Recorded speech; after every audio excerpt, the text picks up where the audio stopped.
Hi, and welcome to the Metropolitan Opera. I'm Peter Clark, the Archives Director at the Metropolitan Opera, and right now we're 2 floors beneath the stage of the Metropolitan Opera at Lincoln Center.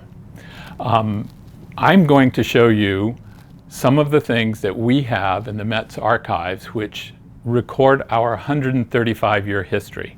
The Met is the most important opera house in North America, and our history is basically the history of opera in our country. So I'm going to show you a few examples of the kinds of things that we have, the treasures that we have that record that history, that give us background into what the last 135 years of opera in the United States has been, many of which have only been seen by a few privileged people. But in the digital age, we now have the opportunity to digitize this collection so that it can be preserved to begin with, and also shared with people, making it searchable for researchers, for people around the world who want to know about the Met's history and opera history in general. Our history is contained in these archives, and we preserve as much of the history as we can. So here are some particularly interesting things I wanted to show you that we have in the Met archives. From the very first days of the Met, when the Opera House opened in 1883, we have this book of stock certificates that the original owners bought. People like J.P. Morgan, the Vanderbilts, the Roosevelts, who built the Opera House, which opened in 1883. We still have the stock certificates here. Also, we have photographs from 1883. This is the singer Christine Nielsen, who was the soprano who starred in the opening night Faust. And we also have these card photos of people like Nellie Melba in her costume for the opera Faust later on in the 1890s. In addition, we have a great deal of artwork at the Met, much of it done by designers and directors through the years who designed productions.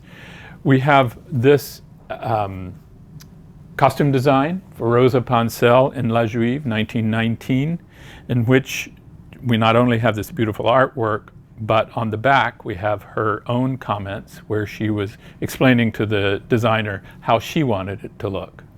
So things like that are unique, and many people don't even know they exist. Here's another piece of artwork, costume design for Birgit Nielsen, done by the famous designer Cecil Beaton for a production in the 1960s.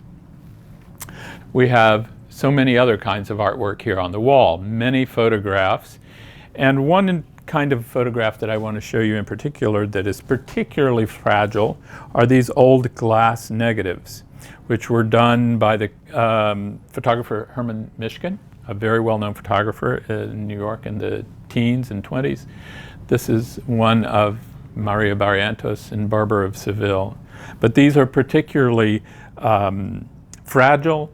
The big advantage of digitizing them is not only to preserve them because they break very easily, but also that they can be reversed automatically in the process of digitizing them. So we can look at them easily without having to send them out to have a print made of them. The Met's history is, of course, also recorded in many different kinds of documents, and we have preserved all of them here. A great deal of it tells the story of the Met's performance history, but it also tells the story of the institution as a business institution. We have, for example, contracts. This is a contract for the soprano Kirsten Flagstad in 1934. But we have contracts for artists going all the way back to about 1910. We also have this kind of ledger this is Enrico Caruso's ledger page that tells exactly how much he was paid for each performance and what the operas were and the dates. This was for 1917-18. We have, in addition, correspondence from the general managers and from other people in the administration, which track the history of the Met through the years. Much of this is about the business of the Met, but a lot of it is also about the artistic history of the Met. This, for example, is the telegram with which Rudolph Bing fired Maria Callas in a very famous incident in 1958.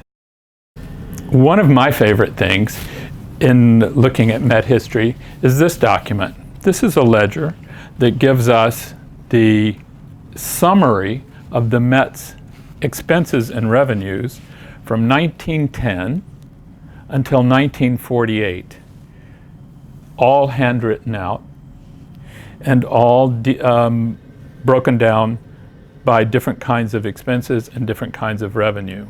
We can tell the whole history of the Met's finances from this one book.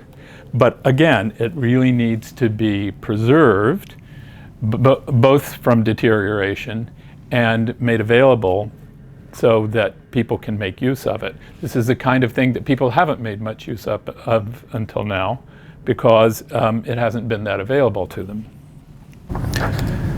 Another kind of document we have are these box office statements, again, all kept by hand. This one happens to be from 1910. This was the performance that was the world premiere of Puccini's La Fanciulla del West, conducted by Toscanini, with Caruso and Emmy Destin in the cast. And this gives us exactly the number of seats that were sold in each section of the house and how much money it brought in. It brought in $20,000, which was a lot of money in 1910. So we have a huge collection of those as well, again, giving background to the Met as a business, but also as an artistic producing organization.